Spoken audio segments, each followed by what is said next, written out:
Yes, starting new chapter now the respiration. Naveen chapter आपल्याला सुरू करायचं आहे. चॅप्टर आहे respiration. This is again called as breathing and exchange of gases. की या पर्टिक्युलर चॅप्टरमध्ये आपल्याला काय स्टडी करायचं आहे की माझी रेस्पिरेशनला डिफाईन करायचं आहे. पहिल्यांदा रेस्पिरेशनचं इक्वेशन सांगायचं आहे. रेस्पिरेशन प्लांट्समध्ये कसं होते ते सांगायचं आहे. रेस्पिरेशन ॲनिमल्समध्ये कसं होते ते सांगायचं आहे. वेगवेगळ्या ॲनिमल्समध्ये रेस्पिरेटरी ऑर्गन्स किंवा स्ट्रक्चर्स किंवा स्पेसिफिक ऑर्गन्स कोणते प्रेझेंट असतात ते सांगायचं आहे. त्याच्यानंतर ह्युमन रेस्पिरेटरी सिस्टीम स्टडी करायची आहे. मेकॅनिझम ऑफ रेस्पिरेशनमध्ये जायचं आहे. हा पार्ट आहे. So this is called as respiration. मग रेस्पिरेशन ॲक्च्युली आपल्याला माहीत आहे कसं डिफाईन करतो आपण रेस्पिरेशनला. It is a biochemical process.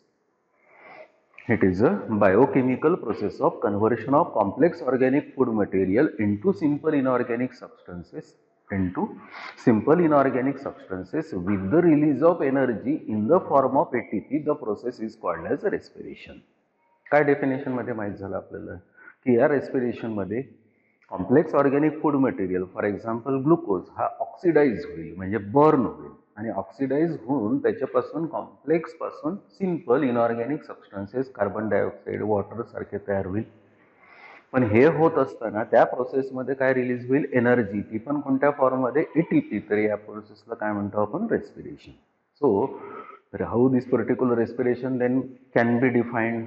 The process of the biochemical process of conversion of complex organic food material into simple inorganic substances with the release of energy in the form of ATP. That process it is called as a respiration. That is called as respiration. मग respiration आहे का? Actually simply this particular respiration it is a physical process where in respiration oxygen is taken in and CO2 is given out.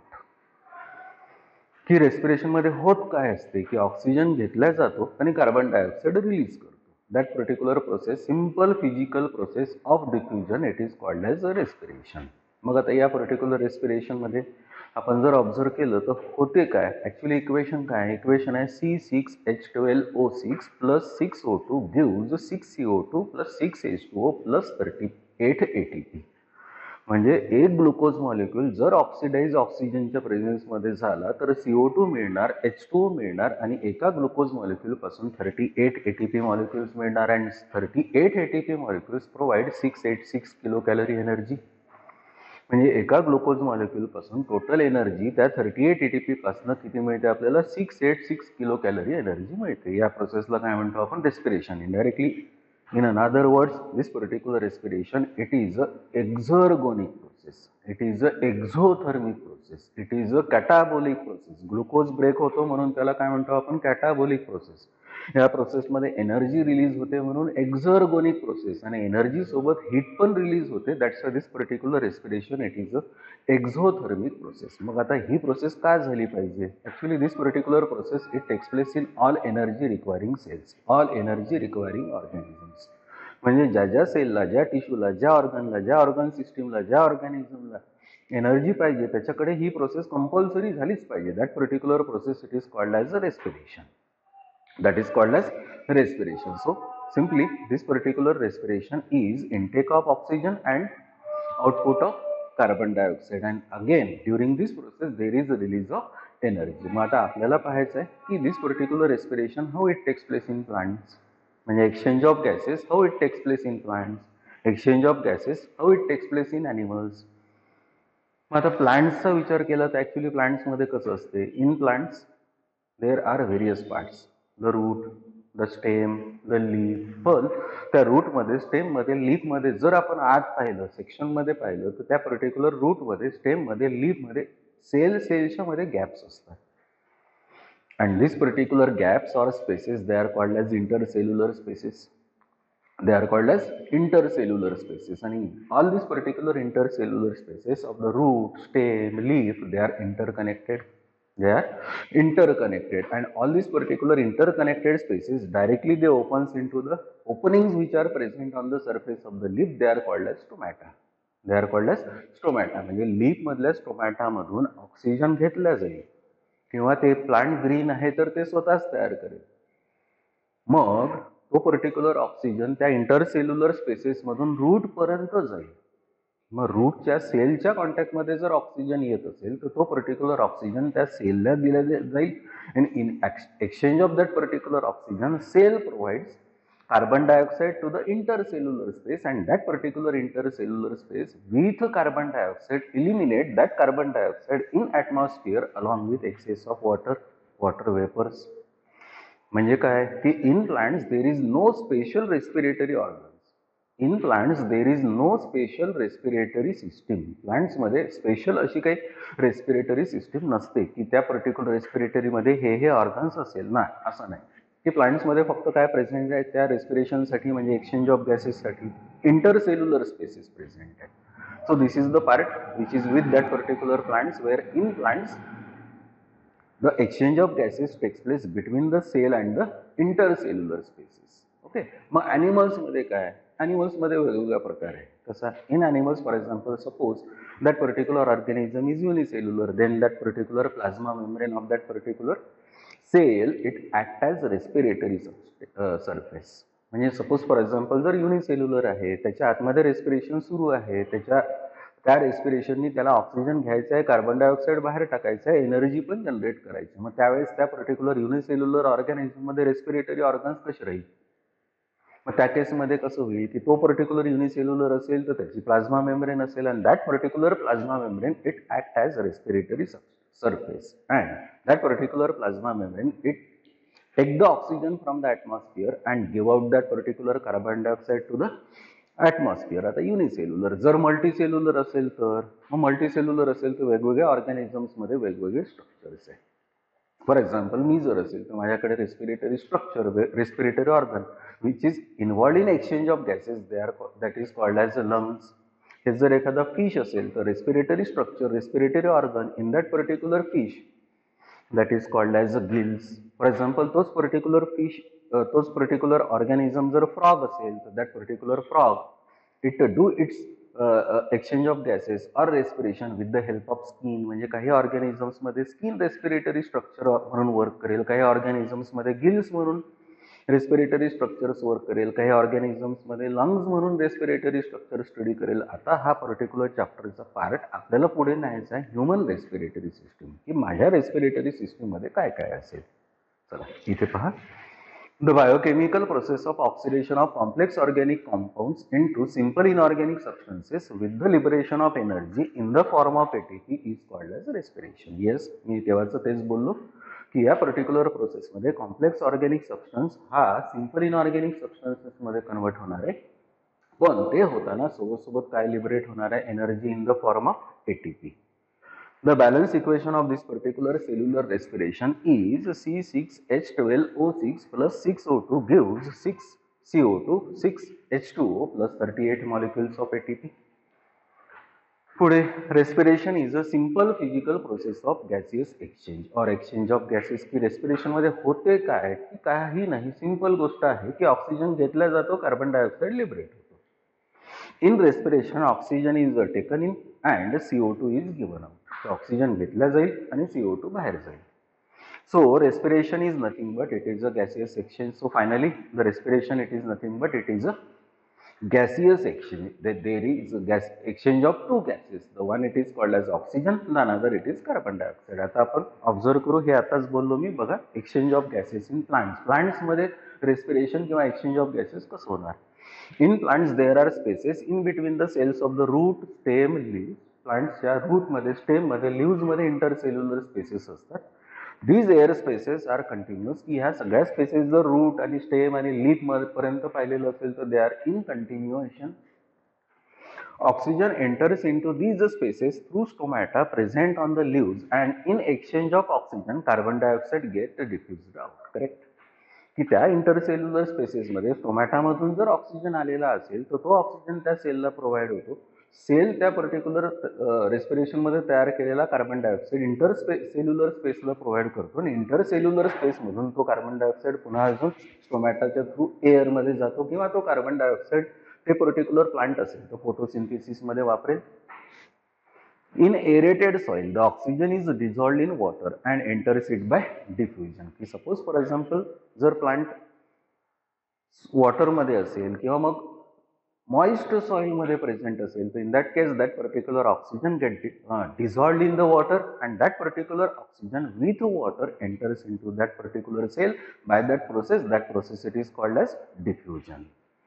In woody flowering plants, the oxygen enters through the bark. Here, exchange of oxygen and CO2 takes place through small pores on the stem. They are called as the lenticels. की suppose for example plant जर tall आहे, त्याचं stem जर wide आहे, त्या केस मध्ये कसं होते की त्या पर्टिक्युलर प्लांटच्या स्टेमला बाहेरून जर पाहिलेलं असेल तर सरफेस आपल्याला रफ दिसतो, क्रॅक्ड दिसतो.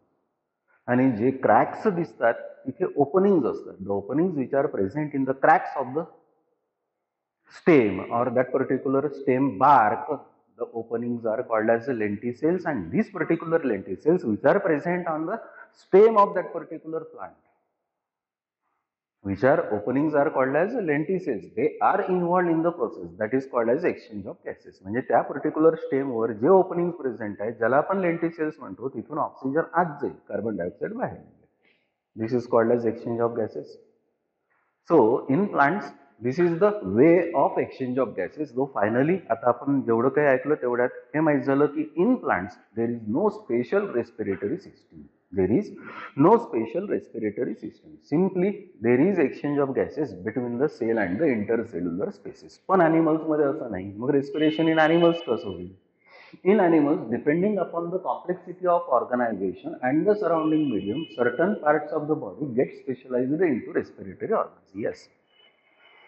की ॲनिमल्स मध्ये कसं असतं की डिपेंड आहे फॉर एक्झाम्पल तो ॲनिमल किती कॉम्प्लेक्स आहे. डिपेंड आहे फॉर एक्झाम्पल फिश असेल तर that particular fish show certain structural organisation for exchange of gases. For example they are called as gills.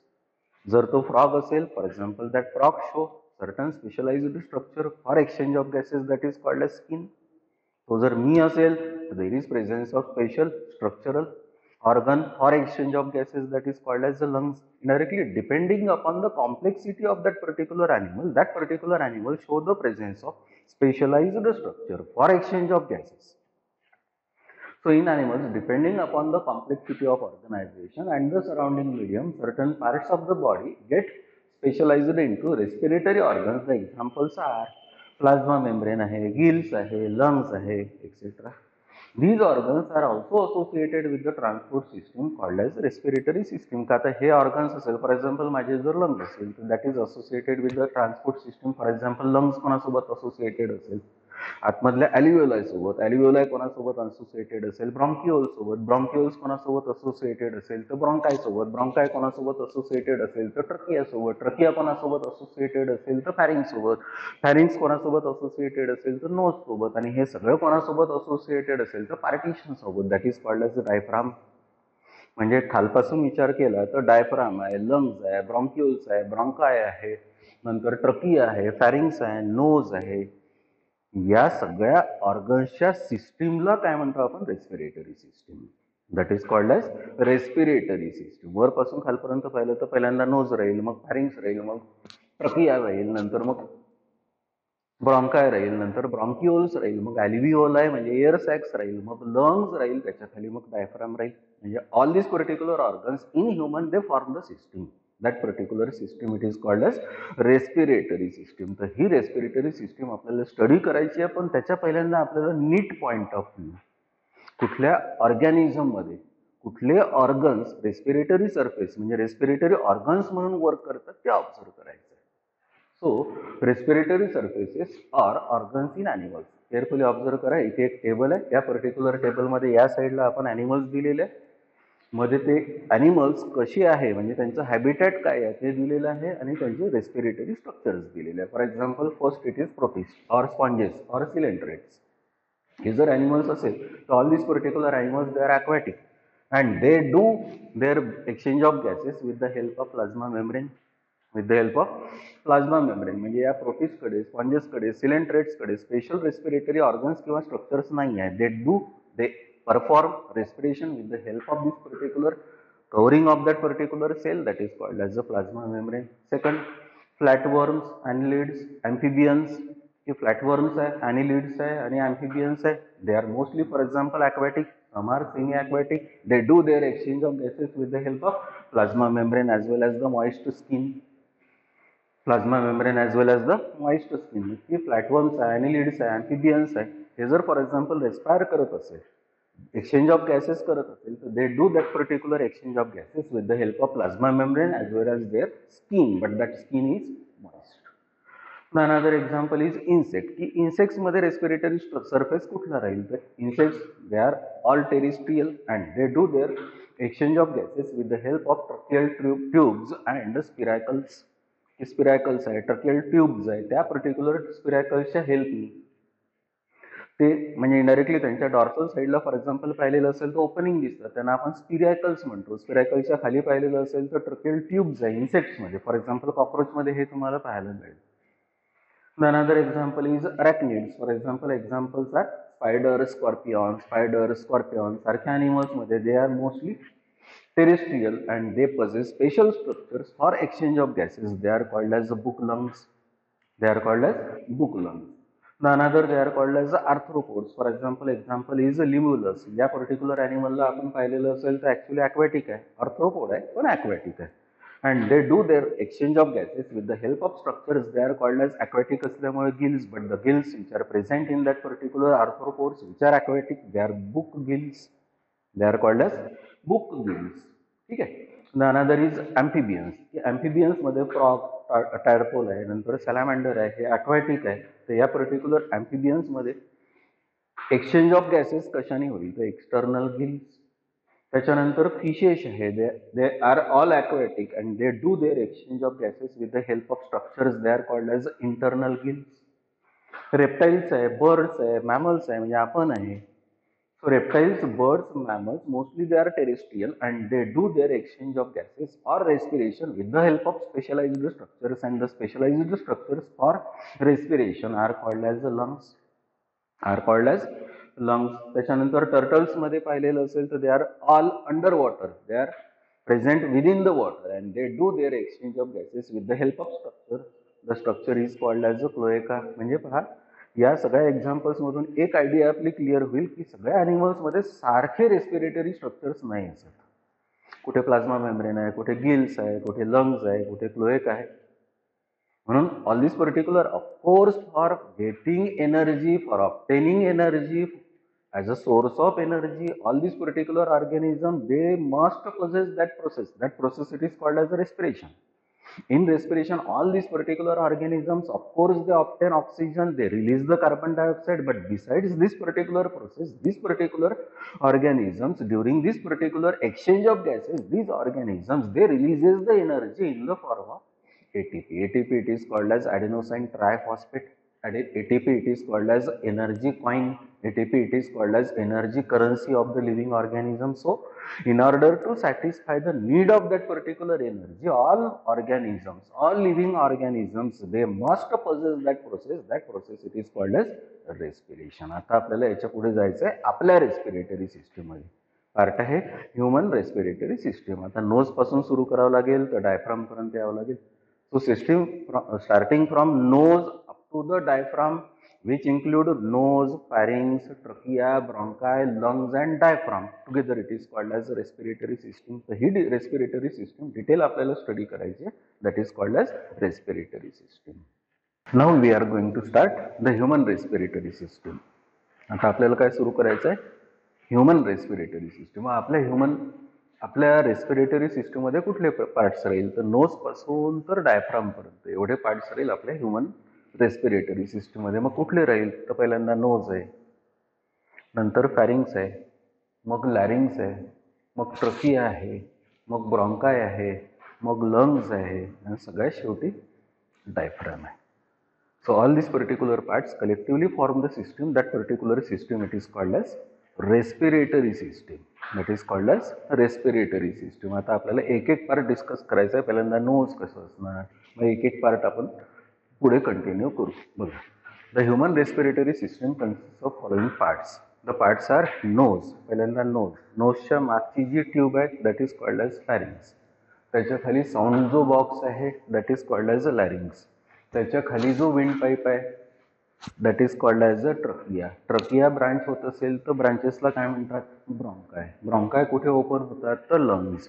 लंग्सच्या आतमध्ये ज्या एअर सॅक्स आहेत त्यांना काय म्हणतात ॲल्व्हिओलाई.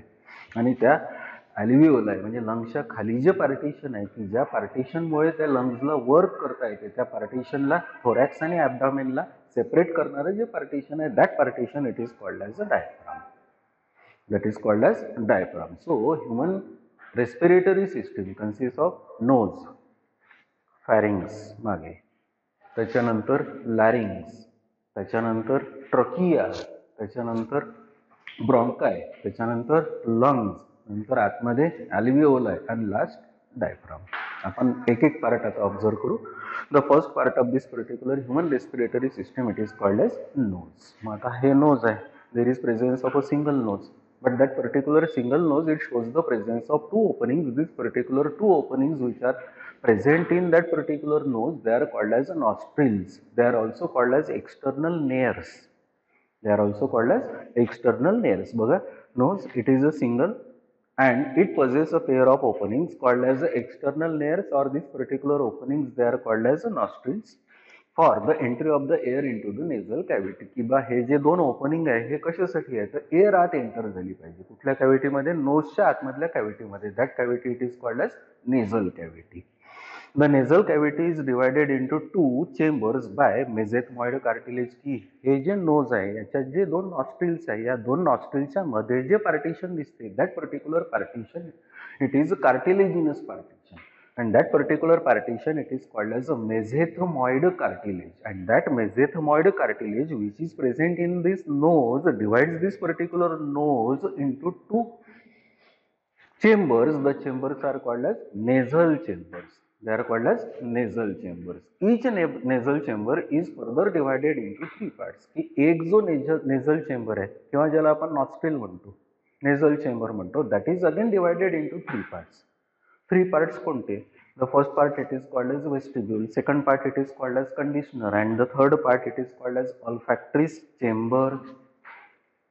First part it is called as vestibule, second part of the nostril it is called as the conditioner, the third part it is called as the sensory chamber or olfactory chamber, the first part it is called as vestibule. मग vestibule कुठे आहे आणि काय आहे?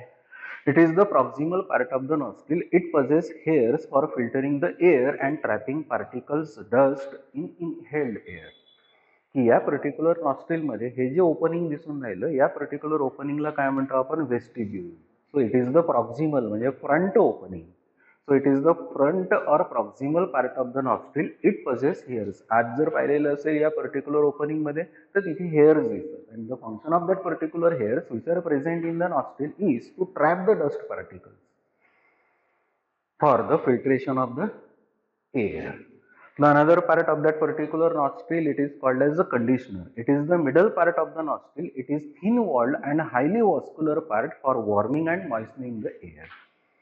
की या particular नॉस्ट्रिलचा जो मधला पार्ट आहे, that particular middle part of that particular nostril it is called as conditioner. की जेव्हा आत एअर जाईल त्या एअरचं टेम्परेचर कंट्रोल करणे, म्हणजे कूल एअर असेल तर वॉर्म करणे, वॉर्म एअर असेल तर नॅचरली जी ज्या टेम्परेचरची एअर पाहिजे ते टेम्परेचर तयार करणे, ते त्या पर्टिक्युलर पार्टचं फंक्शन आहे. That middle part of that particular nostril it is called as a conditioner.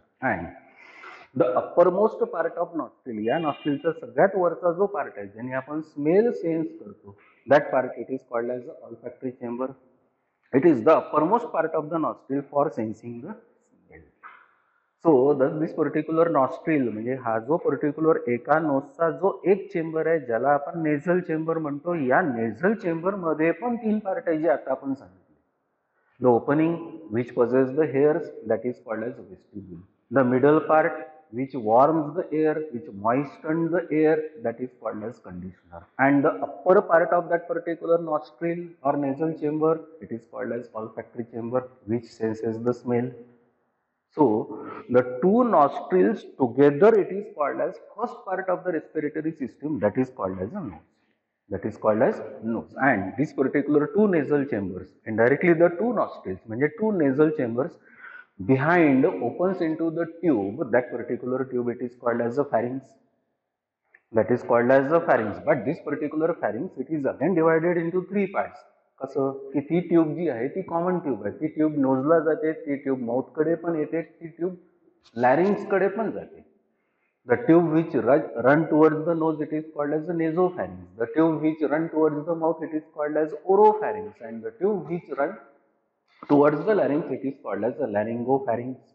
तिन्ही मध्ये एकच वर्ड आलेला आहे, फॅरिंग्स फॅरिंग्स फॅरिंग्स. म्हणजे कॉमन ट्यूब आहे, कॉमन पॅसेज आहे, पण तो कॉमन पॅसेज नोजकडे पण चाललेला आहे, माउथकडे पण चाललेला आहे, लॅरिंग्सकडे पण चाललेला आहे. That's why this particular pharynx it is divided into 3 part. The 3 parts are nasopharynx, oropharynx and laryngopharynx. Yes, that is called as the pharynx. So the pharynx is divided into 3 parts, that is the nasopharynx, oropharynx and the laryngopharynx. The nostrils opens into the nasopharynx and leads to the oropharynx. की nostrils असेल म्हणजे nasal chambers असेल तर ते ज्या tube मध्ये open होईल, that tube it is called as the nasopharynx and that आता माउथ नोजच्या खाली आहे त्याच्यामुळे nasopharynx it leads to the oropharynx. The oropharynx continues below to the laryngopharynx. आता लॅरिंग्स पुन्हा अजून त्या माउथच्या पण खाली आहे, म्हणजे सगळ्यात वर काय तर नेझोफॅरिंक्स, त्याच्या खाली काय तर ओरोफॅरिंक्स आणि त्याच्या खाली काय प्रेझेंट असेल तर मग laryngopharynx. A palate bone is present between the nasopharynx and the oropharynx. की नेझोफॅरिंक्स आणि ओरोफॅरिंक्सच्या मध्ये एक बोन असणार, that bone it is called as a palatine. That bone it is called as palatine. The pharynx possesses a set of lymphoid organ called as the tonsils. की त्या particular pharynx मध्ये a set of structures present असतात. They are the part of the immunity system. They are called as the tonsils. तर इथे आपल्याला या pharynx मध्ये काय माहिती झालं? The pharynx it is a common passage. The pharynx it is a common passage for nose, mouth as well as the larynx.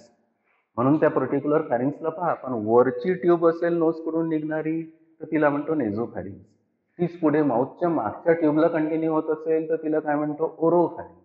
आणि तीच ट्यूब आता या लॅरिंग्सकडे जात असेल तर त्याला काय म्हणतो आपण फॅरिंक्स. म्हणजे सोपं काय की pharynx it is the tube which connects 3 parts, that is the nose, mouth and the larynx. Together it is called as the pharynx. The another part it is called as the larynx. आता आपण इथे आलो.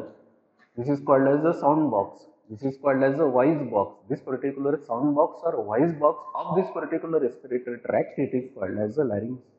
So it is also called as sound box. It is a part of respiratory tract. तो respiratory tractचाच part आहे, कारण त्या साऊंडला generate करायला, sound तयार करायला एअर प्रेशर असल्याशिवाय साऊंड होणार नाही आणि एअर प्रेशर आपण नोज मधूनच देऊ शकतो. So it is called as sound box. It is a part of respiratory tract and continues with vocal cords for producing sound. Continues with vocal cords for producing sound. The larynx extends from laryngopharynx and hyoid bone to trachea. म्हणजे हा particular लॅरिंग्स असेल, पुढे जर continue व्हायचं जर असेल तर indirectly कशासोबत कंटिन्यू होईल? ट्रकिया सोबत. म्हणजे या डायग्राम मध्ये जर तुम्ही पाहिलेलं असेल तर हे जे बोन आहे ते टंग बोन आहे. या टंगच्या जस्ट खालचं त्याला काय म्हणतो आपण? हायॉइड. त्याच्या वरचं जे पार्टिशन आहे त्याला काय म्हणतात? Epiglottis. Epiglottis it is a part which prevents the entry of that particular food into the respiratory tract. That part it is called as the epiglottis. म्हणजे हे जे बोन आहे याला हायॉइड बोन म्हणतात. It is a cartilaginous bone, just टंगच्या खाली present आहे. त्याचा शेप हा यू शेप असतो. या पर्टिक्युलर हायॉइडच्या खाली तुम्हाला जर पाहायचं असेल तर आता साऊंड बॉक्स दिसेल आणि that particular sound box it is called as the larynx. And this larynx then continues with the wind pipe and that wind pipe it is called as a trachea. म्हणून इथे काय म्हटलं आहे? the larynx extends from laryngopharynx. हे larynx जो laryngopharynx पासून extend झालेला आहे and hyoid bone to the trachea. The larynx is a hollow tube and is made up of cartilage plates and muscles. की या पर्टिक्युलर लॅरिंग्स मध्ये आत काय प्रेझेंट आहे साऊंड प्रोड्यूस करायला? तर प्लेट्स आहे, कार्टिलेज प्लेट्स आहे आणि मसल्स आहे. Internally larynx possess elastic folds of vocal cords. की या लॅरिंग्स मध्ये आता आतमध्ये इलास्टिक फोल्ड्स आहेत कशाच्या? वोकल कॉर्ड्सच्या, ज्यांनी साऊंड तयार केली. The sound is produced by passage of air between vocal cords, tongue, teeth, lips and nasal cavity. म्हणजे मला साऊंड प्रोड्यूस करणं एवढं सोपं नाही आहे. मला एअर प्रेशर क्रिएट करावं लागेल. म्हणजे मला फक्त लॅरिंग्सनी साऊंड क्रिएट करता येत नाही. त्याच्यासाठी मला काय यूज करावं लागते? लिप्स यूज करायचे आहे, टीथ पण यूज करायचं आहे, माउथ पण यूज करायचं आहे, नेझल कॅव्हिटी पण यूज करायचं आहे. पण मेन फंक्शन कोण परफॉर्म करणार असेल तर larynx. So the sound is produced by passage of air between the vocal cords and tongue, teeth, lips and nasal cavity. Larynx opens in laryngopharynx and opening is called as glottis. This opening is guarded by a flap called as epiglottis. की हा लॅरिंग जर असेल तर कुठे open होतो, लॅरिंगोफॅरिंग्स मध्ये.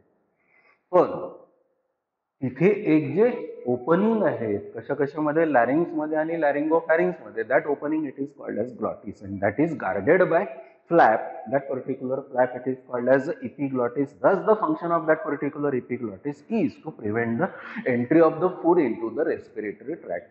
So the epiglottis prevents the entry of the food in the trachea. म्हणजे indirectly माझं फूड मी माउथ मधून घेतल्यानंतर ते ट्रकिया मध्ये नाही यायचं जर असेल तर इनडायरेक्टली मध्ये एक फ्लॅप आहे, that particular flap which is present at the opening of that particular pharynx. That opening, that flap it is called as epiglottis. म्हणजे मी फूड मटेरियल खाल्ल्यानंतर ते माझं फूड पाईप मध्ये गेलं पाहिजे, ते विंड पाईप मध्ये म्हणजे ट्रकियामध्ये नाही गेलं पाहिजे, त्याच्यासाठी ती फ्लॅप आहे. म्हणजे फूड मटेरियल मी आतमध्ये घेत असेल तर इनडायरेक्टली ती फ्लॅप त्या रेस्पिरेटरी ट्रॅकला क्लोज करेल. एअर घेत असेल तर ती पर्टिक्युलर पुन्हा रिलीज होईल. So that particular flap which is important for preventing the entry of food into the respiratory tract, that particular flap it is called as epiglottis. तर आपण आता कोणते कोणते पार्ट पाहिले, the first it is called as nose, the second part it is called as passage, common passage, that is called as pharynx, आणि त्याच्या पुढचा part आता कुठला पाहिला आपण, that is called as larynx. आता याच्या पुढचा पार्ट कोणता राहील तर trachea. The next part of the human respiratory system is trachea. आतापर्यंत आपण काय काय माहित केलं, नोज, फॅरिंग्स, नंतर मग लॅरिंग्स. आता आपल्याला जायचं आहे समोरच्या ट्यूब मध्ये, that particular tube it is called as a wind pipe, that is again called as a trachea. मग आता हा ट्रकिया काय, it is a long tube, the length is about 10 to 12 centimetre. की इथून सुरू झालेली ट्यूब आहे जी ब्रॉन्काय मध्ये आता ओपन होईल. That particular tube, the length of that particular tube which carry the air is about 10 to 12 centimeter. That tube it is called as trachea. It runs through the neck in front of esophagus and extends up to the middle thoracic cavity. की कुठून निघणार, लॅरिंग्स पासून निघणार, कुठपर्यंत जाणार, middle thoracic cavity पर्यंत जाणार. That particular tube it is called as trachea. पण कशाच्या समोर असणार, इसोफेगस. इसोफेगस मागच्या बाजूला, समोरच्या बाजूला trachea. It is supported by ribs of thoracic cage. की या ट्रकियाला सपोर्ट कशाचा आहे तर C shaped bones are. The bones are called as ribs and cage it is called as a thoracic cage. It is internally lined by pseudo-stratified epithelium and mucous glands and traps the unwanted particle. की त्या particular ट्रकियाच्या आतमधल्या लाइनिंगला जर पाहिलेलं असेल तर cells आहे pseudo-stratified epithelium as well as the mucous glands, and the function of that particular mucous gland is to trap the particles which are carried along the air. The another part it is called as bronchi. Trachea किती आहे, एक आहे, पण ते trachea branch होत असेल तर branches of the trachea which enters into the thoracic cage, now they are called as the bronchi. The trachea branch to form right and left bronchi. एक असेल तर ब्रॉन्कस म्हणतो, पण दोन आहे म्हणून त्याला काय म्हणतो आपण, ब्रॉन्काय. So trachea it divides into two branches. The two branches of the trachea they are called as bronchi. The bronchi are supported by cartilage. की या ब्रॉन्कायला सपोर्ट कोणाचा आतमध्ये असतो तो cartilage. The primary bronchi divide to form the secondary, tertiary bronchi and opens finally into the air sacs which are present in the lungs. की trachea branch झालेली असेल तर ब्रॉन्काय तयार झाले, मग ब्रॉन्काय ब्रांच होत असेल तर प्रायमरी ब्रांचेस तयार होईल, सेकंडरी ब्रांचेस तयार होईल, टर्शरी ब्रांचेस तयार होईल, and finally all these particular branches they opens into the air sacs or alveoli which are present in the lungs. The next part it is called as the lungs. There are two lungs which are the main respiratory organs. Yes, या particular respiratory system मध्ये सगळ्यात main कुठले organs असेल तर they are called as the lungs. These are spongy and elastic structures present in the thoracic cavity. की हे spongy structures आहे, elastic structures and they are present in the thoracic cavity. Each lung is covered by double pleural membrane. की एक lung जर असेल तर त्याला बाहेर जे कव्हर आहे, that particular cover it is a double walled cover. The outer, the inner. The outer wall it is called as the parietal, the inner wall it is called as the visceral, and in between that particular parietal wall and visceral wall which covers the lungs there is presence of a cavity. That cavity it is called as a pleural cavity, and that particular pleural cavity it is filled with the fluid that is called as the pleural fluid, and that pleural fluid it moistened the lungs. Indirectly it lubricates that particular lungs. So each lung is covered by double pleural membrane, that is the outer and the visceral membrane. In between two pleural membranes, fluid is present called as a pleural fluid which lubricates the lungs. The right lung is divided into three lobes and the left lung is divided into two lobes. की माझ्याकडे दोन lungs आहेत पण या particular right lung मध्ये जर पाहिलेले असेल तर पुन्हा अजून तीन लोब्स आहे, पण लेफ्ट लोब जर असेल तर तिथे दोन लोब्स आहे, कारण मध्ये हार्ट थोडंसं त्या लेफ्ट साईडला टर्न झालेला आहे, टिल्ट झालेला आहे. So right lung shows the presence of three lobes, left lung shows the presence of two lobes. Each lobe possess terminal bronchioles ending in the air sacs.